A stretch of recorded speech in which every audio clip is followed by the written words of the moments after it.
have responsibility of educating students so that they can be successful or at least be prepared for the society out there.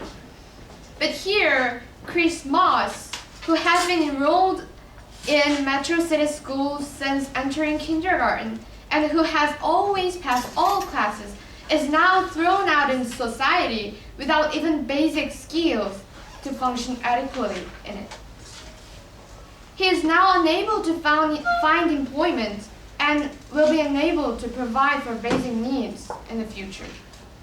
And in today's trial, it became clear that Metro City School District negligently failed in its statutory duty to educate Moss in the basic academic skills due to educational malpractice.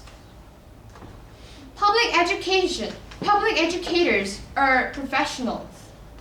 They hold themselves out as possessing certain skill and knowledge with some minimum degree of competence.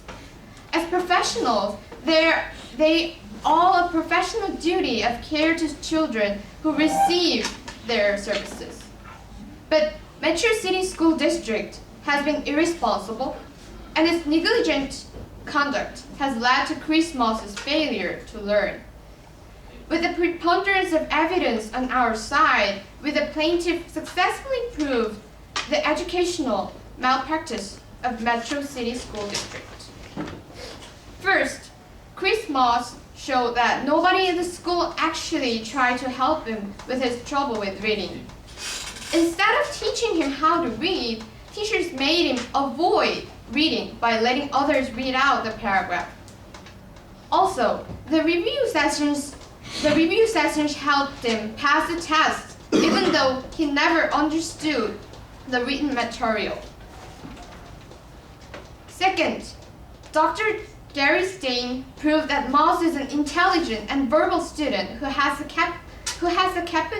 capability of learning, and that the school system just failed to educate him. Third, Sidney Payne showed how Moss's lack of basic academic skills blocked him from doing even the basic operations required for the job.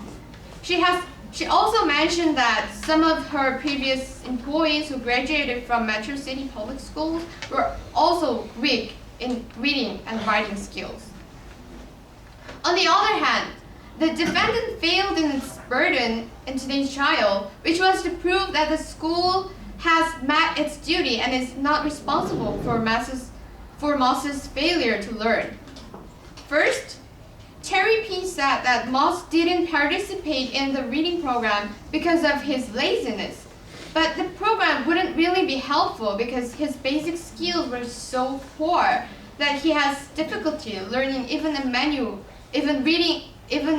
reading a menu in a restaurant. Second, Leslie Brown didn't try to teach students who had difficulty with reading, but instead discouraged them from learning it by reading out even the questions from the test. Third, Alex Lloyd did well, but not because the school system was good, but rather because his parents pushed him to work hard. What Chris Moss really needed were the careful attention and help from the school, but the school shifts its essential responsibility for education onto his parents. And now Moss is thrown into society without even basic skills to function adequately in it. So please find the defendant guilty. Thank you.